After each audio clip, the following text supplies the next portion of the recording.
guys? Thomas from Team Sakuraso here, coming at you guys with another Yu-Gi-Oh! Mark Watch for you guys today. And if you don't know, OTS 19 has dropped, and we got some prices of the ultimate rares over here that we're going to go over. So if you guys enjoy these kinds of videos, make sure to smash that like button and subscribe.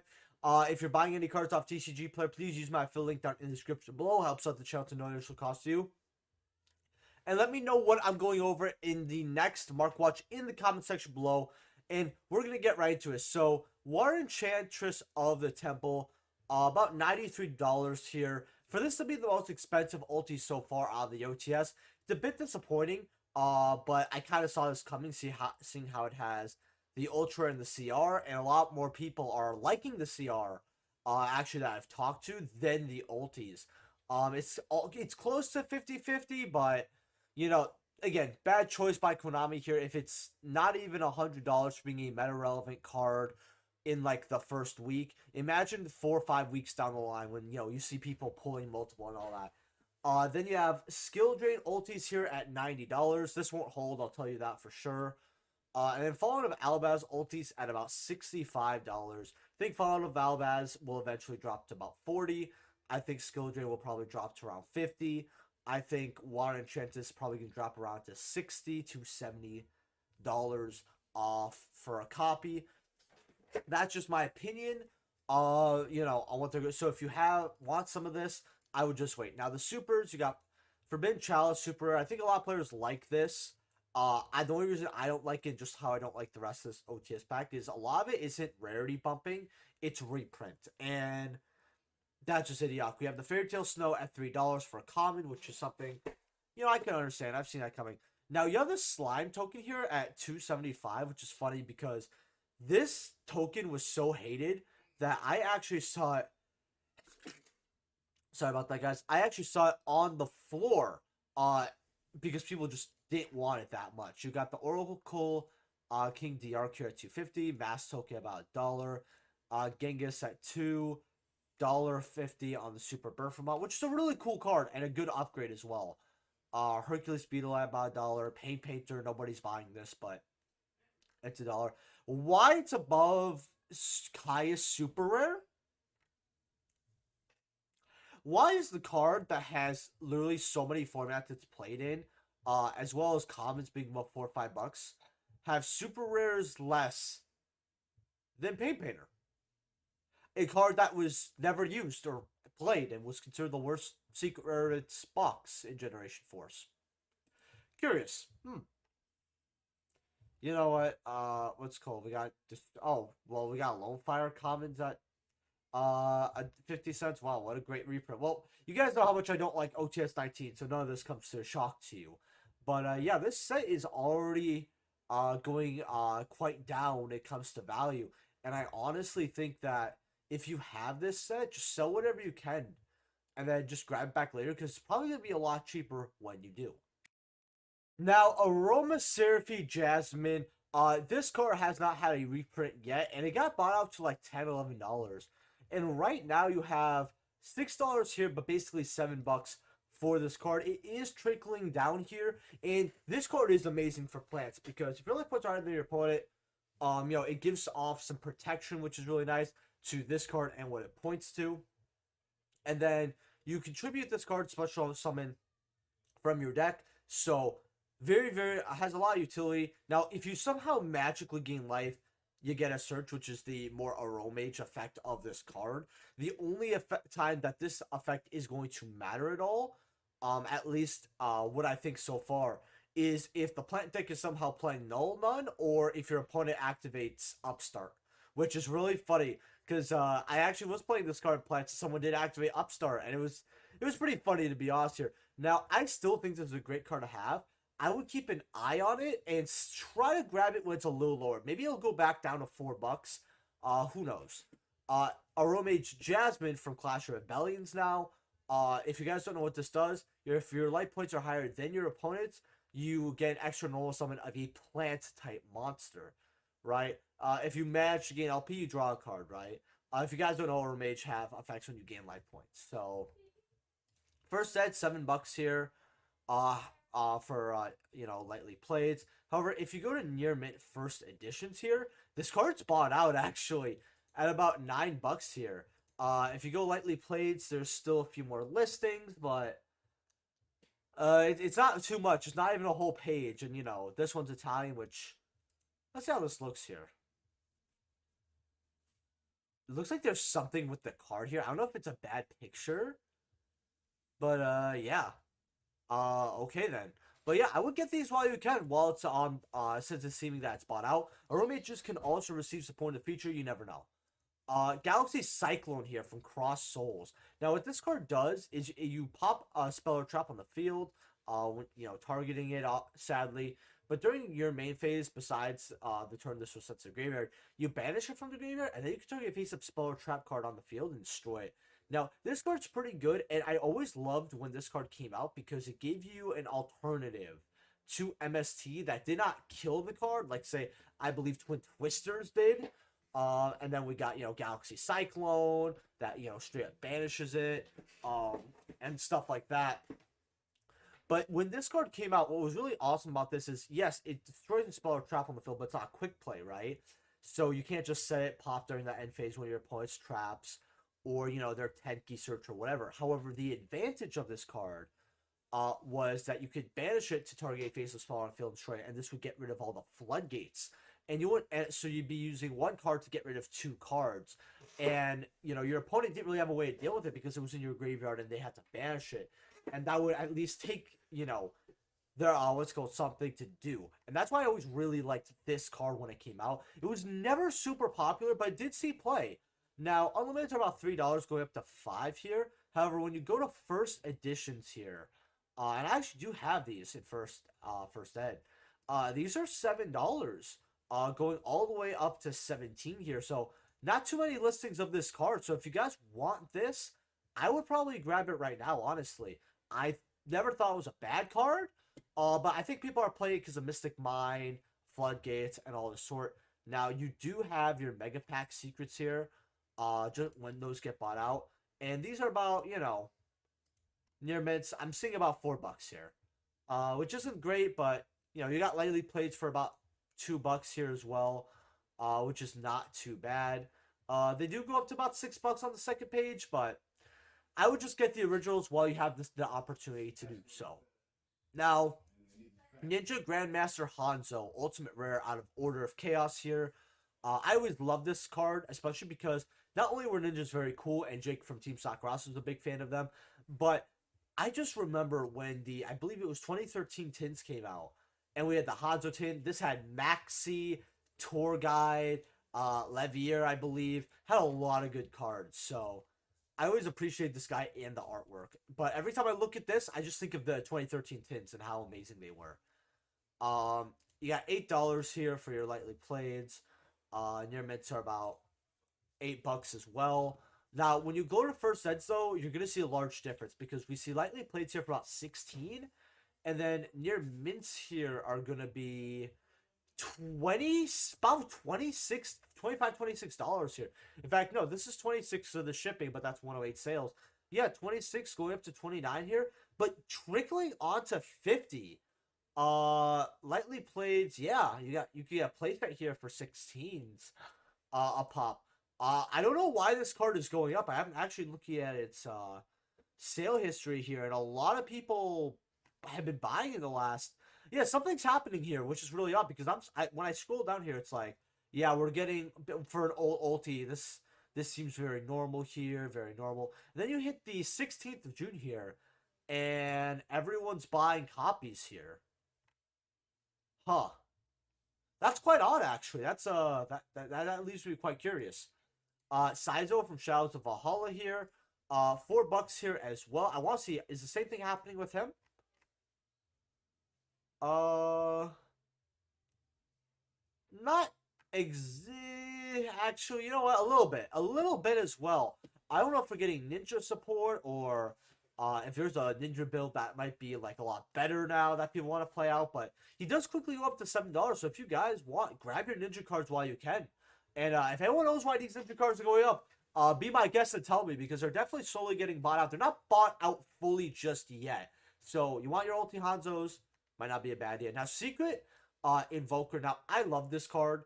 I still think it's pretty fair because there's so many ways to stop this, and you know, the recurringness could get quite annoying, but it's not a broken engine by any stretch of the means. Besides maybe the field spell a little bit, but secret rares are like $7 here, going up to $8. And honestly, if you guys still want to play high rarity or get high rarity invoked, I still think it's very worth it because it is a loved deck as much as it's hated. As well as secret rares at $7 is probably it's the cheapest I've seen them in a while, is what I'm gonna say. Now meltdowns here, secret rares are about, let's see here, 550. First editions are about $6 here, going up to sevens here. I actually picked up extras of these yesterday, and I was really happy. Around I think $3 or $4. This card, you know, with 34 listings. Now, what makes this card a little kind of busted isn't the like search effect or anything like that. It's just that the activations of your cards and effects that include the effect that fusion summons a fusion monster can't be negated, and your opponent cannot respond when a monster is fusion summoned this way. So it kind of shuts down what your opponent can respond to, and that's why I think this card is pretty sick. But you still have some time to pick up these your copies of Meltdown. I don't think that Konami's really gonna hit this at all. Invocation Seekers from Fusion Enforcers. Now, first editions are about 13 for lightly played. Near mint first edition near mints are about $15. Going up to about, yeah, roughly 16. Now, this card has another secret, Battles of Armageddon. What I find very curious here is these are almost the same with 13, but they have less listings. Maybe because this set was just, you know, this was short printed in a set that doesn't really exist anymore. Unlike Fusion Forces, where Fusion Forcers, you know, at least there's a good amount of singles on the market as well as unlimiteds, because they were thrown in this Walmart pack called the Monster Box, and that was their best product by far. Ultis right now are about 140, going up to 142. Now, fun fact, I had an ulti, and I ended up getting rid of it because I was like, you know, I could just buy the second and just be happy with my engine and play it that way. But it's really funny how I actually got rid of the ulti invocation, because when I was at I believe it was the Indiana Regional, and I talked about this very shortly, you know, people actually try to steal from me, and what really made me mad is they used a kid for that. But you know what? We're not going to get to that whole story again. The point is their little simple tricks won't fall on me.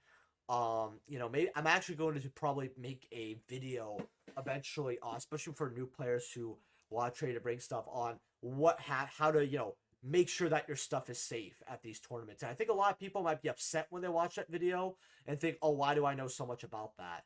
And stuff like that. Well, number one, I got taught. Number two, believe it or not, the problem was more prominent back in the day, and people were getting arrested left and right, all that. And, you know, other players would tell me what to do, like when the lights would go off, and I never knew that. And then when I tell to these newer players, and the whole light thing doesn't happen really much anymore, but just in case it does, I like to make sure that new players are informed so they don't get their stuff stolen. So I'm going to be making a video on that. But why I'm talking about this because of Ulti Invocation is because I ended up putting pressure for them to trade for this and do, yeah, it was pretty funny to me, actually, because I was able to get really good stuff that went up for this. Like, it was not worth a good work trade for them at all. Let's just say that. And that's how I remember this card. So I can't look at Ulti Invocation the same way. There's more to that story that I'll probably say elsewhere. But then you have Invoked Mechaba here. Secret rares here are about $16.50, going up to 17 for near mint. Now, I never knew why this card, especially when Invoked is being played more often, never hit like 25 or 30. This card goes up and goes straight back down. And even though I'm not playing Invoked anymore, I actually do want to get my secret rares because I actually don't have them. So that's definitely something on my want list. I just don't see them often. Invoked Raijin here. Secret rare. Now, I want to remind everyone that this is an instant fusion target, and what's super cool about this card is that it won't destroy itself because it could flip itself face down, which is really nice. Now, I believe that I forgot the ruling fully. Someone can inform me here, but if you flip it face down, right? During your next turn, if it's face up, it destroys your net. I don't remember the exact ruling with instant fusion in this card because I remember it being a little problematic off the top of my head. But just a quick effect Book of Moon is really good. First editions are $2.25. Near mints are about $2 here. You know, pretty good. I feel like a lot of win decks that don't really need their normal summon might end up playing this because, you know, all you really have to do is banish one random wind from your graveyard, which could maybe net you an effect, and you get a quick play Book of Moon. And stats are pretty good too. They made sure to give it good defense so it can flip itself down. Invoked Purgatrio here. Coming out of Fusion Forcers. This card is about $1.65. I still think that if you're playing Invoke, this card's worth it because if you play, let's say, what's called 2 Mechaba and a Augustus and call it a day, I feel like you're missing out because your opponent will be like, yeah, he's out of targets. With Invoked Purgatrio, you have your targets. You're most likely playing El Mirage. Yeah, you could play Match Moonmaid and like skip the whole El Mirage into the Cyber Skarna, which, I mean, at least Cyber Skarna gives you an effect too, which is nice. Unlike the Magistus, which is kind of dead on the water here. But you know, this card, if you do it, you can use your opponent's grave, get their Ash Blossom, all that. And then it's going to be pretty beefy because this card can get up to 4,000 quite easy. And it can attack all your opponent's monsters as well, do some piercing damage. So a lot of people don't expect this. And they think they can live a turn, and I am able to put this on board. Especially if they have something Sarah in defense or like a token. I actually won a game because a guy had multiple tokens on the field. And this is piercing, gets a lot of damage. And the guy was pretty salty, I'm not going to lie to you. I wasn't. I was pretty happy. So if I play Invoked, I'm never cutting this card. But that might be a bad opinion. But I still recommend getting these cards. I mean, $1.50 here for a high rarity Invoke card that at least sees some play. You know, I know it's debated if people like to play this or not. But, you know, for less than $2, I think it's good. Now, the Ghost Rare 101 here, these are about $45. Again, these are dropping, you know, pretty hard. I still think they're going to continue to drop. I see if they go to 30, I might just call it like that. I want to see what they're really going to drop to because we say 12 here. You know, there's huge walls here basically. Droplets here. These were 46 on Fridays, 46 and a half. And besides this one listing right over here, you have about $48 here. So, you know, it went up a little bit, but I think it's going to barely miss the $50 mark. Now, what I want to show you guys really quickly here is while boxes are $44, the highest ultra rare that you can pull besides Dropless and the Silent on our Ghost Rare is about $8, $9, $7, $5. This is not a set to grab to pull cards in. I'm just telling you guys to be honest here. Now, something that's kind of shocking me actually is Starlight Rare Alba here.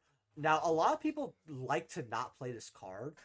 Some people do, some people don't. But one of the biggest reasons that this card is not that much, just like all the other Starlight Rares, is the whole leak where a lot of people are holding on to them. A lot of people aren't grabbing, you know, these Starlight Rares because there's so many on the market that people don't want to kind of buy at a large price amount when, you know, the market's flooded with these.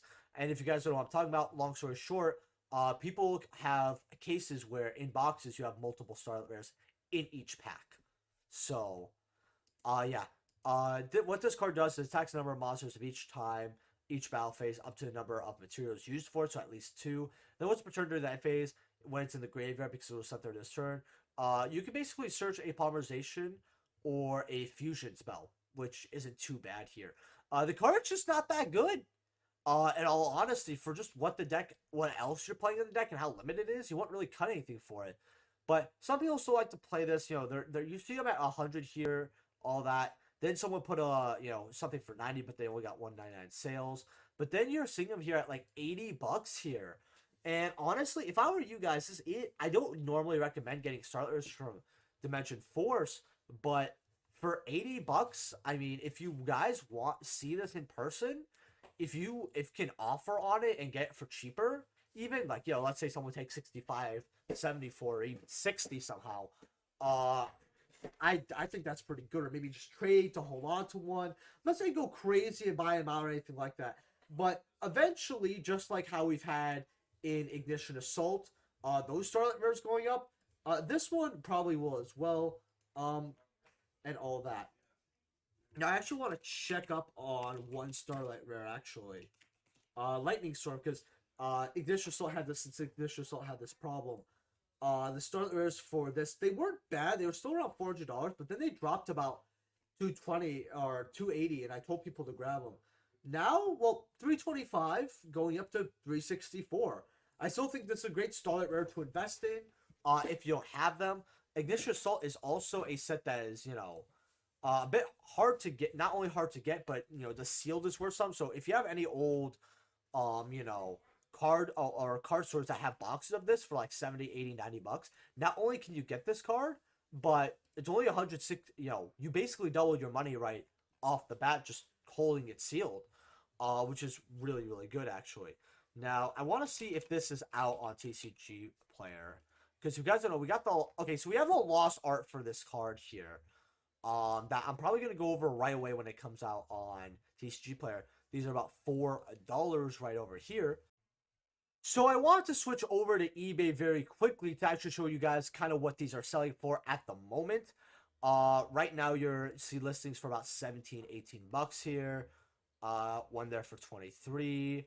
You have Chocolate Mythical Lost Art Sealed X3. So I guess this is a bid one though for 27, which if you can pick it up for that, that's actually not that bad because it's not a copy. And I think this is gonna hold some value, especially sealed. There's actually a PSA 7 here, PSA 9, secret for about $70. That's not too bad actually. What's really funny is I'd offer on that. Just to have it because it's a secret rare at least. If it was the ultra, I don't even know why they do it. In fact, I don't know why they put a secret rare, but maybe it's a good idea. Apparently one sold for 70 here, $23. We're just gonna refresh this to double check something here. Yeah, $73 here. Not bad for these, honestly. Now, Illusion of Chaos from Battles of Chaos, these are going up right over here. And right now, they're back in the $30 range after weeks of being around 26 to 28, even 25. However, the card does go up to about 34 here, bottoming out. So the card is still going up. And this card will continue to go up because not only do we have 56 listings, but these were too cheap to sell, and a lot of people are holding them, as well as when we get Legend Duel Season 3, which I don't know why people thought this was going to be in there. I don't know how stupid they are, but people are going to get their Magician Souls to be like, oh, we could get our Illusion of Chaoses now. And this card's going to hit 40, 45 again, if not a lot higher. I still think this card has the potential to hit $60.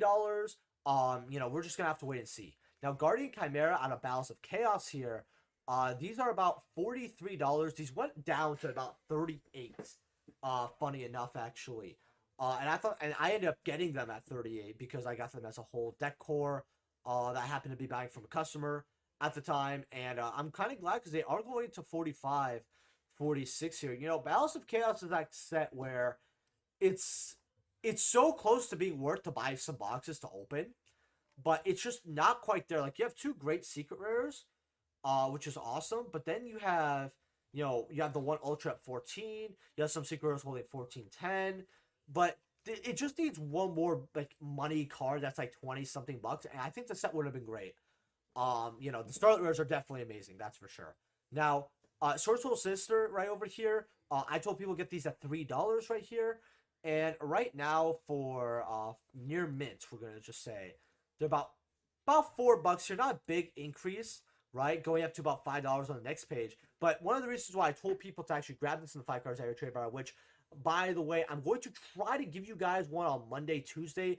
I believe you guys actually hit the goal for that of 100 likes, or it was close enough to the point where I wanted to give you guys one. Just because you guys showed a lot of support there. Sometimes we don't always have to hit every goal. If we hit every goal, then accomplishing it would be close to meaningless. But yeah, I still recommend you guys get these because when they reprint all the Sword Soul, then people want to play this card, it's gonna go up to 10, 12 bucks, I bet. If Magician Souls here, these are about 40 for unlimited, but 45 for first ed. Look, I know this is getting a reprint, but if this is a card you see yourself playing all the time, having all the time, and you're a bit of a collector, just grab the first set. I think it's very worth it. Forbidden Chalice Ultimate Rare. I want to see what these were today. Well, I don't care about verified on this. I'm just curious on this at this point. what they are. We have lightly played unlimited at 115. Uh, yeah, 120 here. Uh, let's see. What are first editions or near mints at? Near mints are about 153, 160 here. First editions now. Mod plays are half slobber's 120. That's crazy to me. First and light play is about 200. And near mid, you have Italian here for 250, which, you know, we gotta look at the Italians. You guys know me. That looks beautiful on me. The lighting doesn't look good, but it looks gorgeous. Uh, 265. Okay, that's not too bad, but they do go up. You have a PSA 9 here, actually, at $500. It's really funny because it's like, what would you rather have? A playset of ulti chalices or a PSA 9 and about one ulti chalice? You know, the decision's yours, right? You only get two, but one of them's a PSA 9. That's very crazy to me. How close this is to this. Uh, it's not too bad, honestly. I actually set a light goal for the last market watch to get that BLS, and sadly we didn't hit it. We weren't super close, but it was pretty good. I might actually, if I ever see something that I'm actually a little curious in getting, for an ulti, I'll probably put light goals like that. Now, Power Tool, Dragon, Ghost Shirt here. You have what's called. I don't care about slobbered on if it's at least, well, first set slobbered on 125. Lightly plates are 135. I'd rather honestly have a lightly plate at that point. First light plates are 250.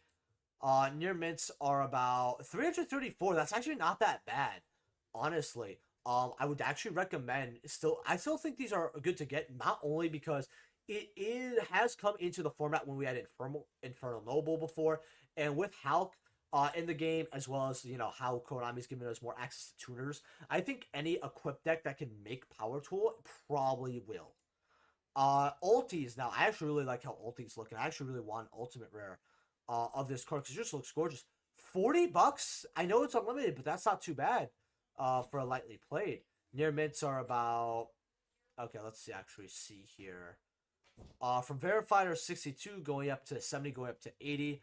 However, first set lightly plays are $65.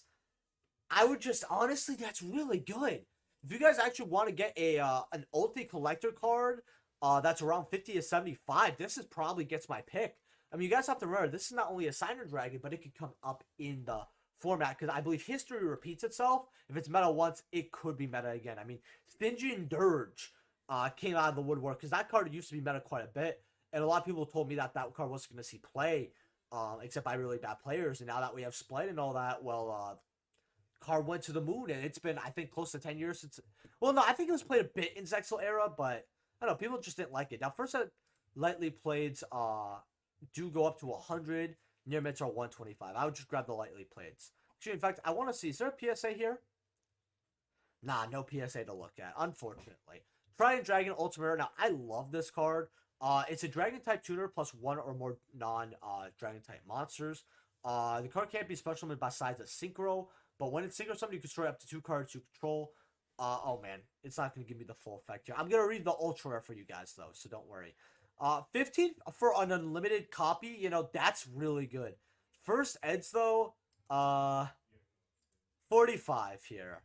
I thought that was PSA. I was like 65 for PSA. Let me grab that. Yeah, that looks near mint.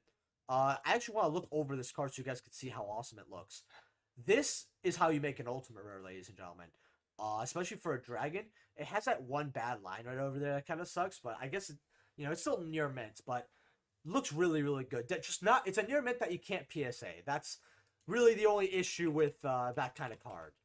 I mean, maybe you can get an 8 on it, but if you're going to send something in, you have the goal of an 8. You should at least have the goal of a 9 or higher, in my opinion. Did I missay this? Let's see. Tried it. In Yu-Gi-Oh! There we go. Okay.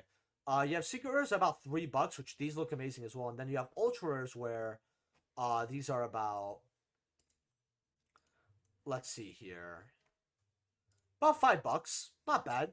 For Ultra Rares, actually, I think that's actually pretty good. I want to see, does the Secret Rare have all the text, or do they just cut it off? I think, what's it called?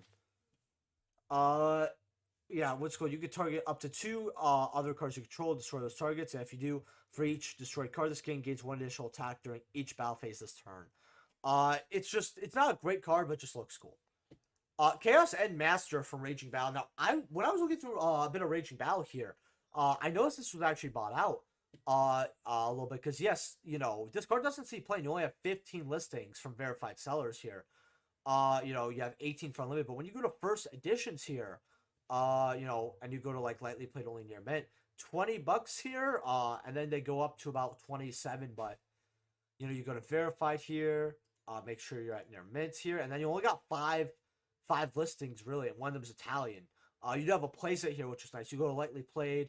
You have a little bit more, but cards moving. Now, it's not a bad card. It destroys the opponent's monster by balance of the graveyard. You spec some level 5 or higher dark monster with 600 or less attack from the graveyard. In certain strategies, it's a pretty good card, and it is a tuner at least. But it's just, it takes too much even back then. But if you can get it off, it's a fulfilling effect. I'll tell you that. Exploder Dragon here. By the way, if you guys have not smashed that like button, hopefully today you do. I know, you know, asking for likes is annoying, but it really does help out the channel, and it really lets me know that you guys like these market watches. And consider subscribing as well. You know, the goal is 3,500 for the end of the year. You know, I am very appreciative of all 2,800 people who have decided to subscribe, and I really do hope that, you know, we hit that goal actually. First is 3,000. For 3,000, I got something real special to open for you guys. Now, what this card does, by the way, getting back to the market watch here, is if the card destroys a monster that when the attack is equal to or less than the attack of this card, you destroy the monster immediately without applying damage calculation. And then I know this is cut off. I don't know why some cards on TCG Player do this.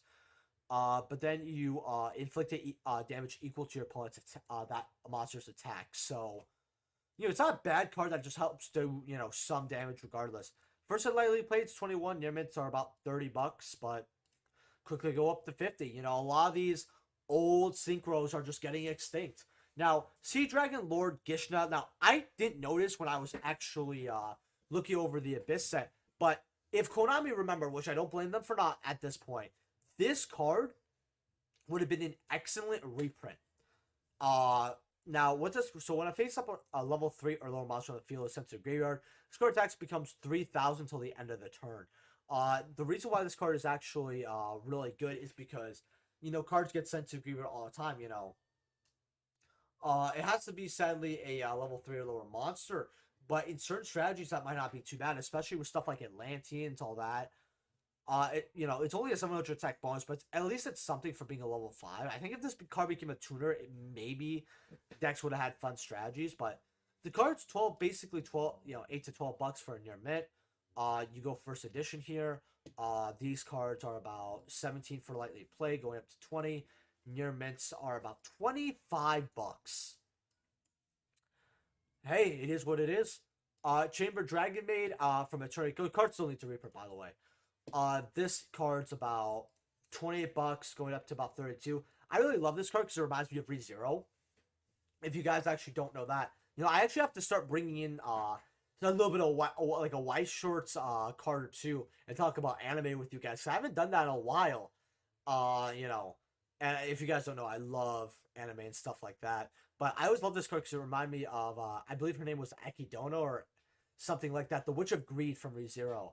And I really liked Season 2. You know, Season 2 was a bit slow, but the payoff was really great. And it really showed everyone that it's not just a waifu series and how a lot of the characters are very well written. El Dorado Golds are about $12 here. These are kind of going up. I still think Secrets aren't bad to grab if you could grab them for a little cheaper. Now, Starlight Rares, about $4.10 here. Well, $3.95 right there. Go up to $4.10, go up to $6.85. I believe there's a PSA here, isn't there? Yeah, there's a PSA 9 for $8.25. I still think that's really good, honestly. I don't know how you guys see it, but to me, that looks gorgeous. Plus, it's by PSA, not Beckett or anything like that. If you're looking for a Starlight Rare to invest in, I mean, these will go up to 1,000 one day. And if you have a PSA 9, hey, you could put that for 2,000 probably. Well, hopefully you guys enjoyed this market watch. If you did, smash that like button, subscribe. Buy any cards of TCG Player, please use my affiliate link down in the description below. Helps out the channel to no additional cost to you. And consider being a YouTube channel member. Thank you to all my YouTube channel members. And I will see you guys Monday with the 5 cards to have your trade binder, as well as a live stream on Tuesday. Peace.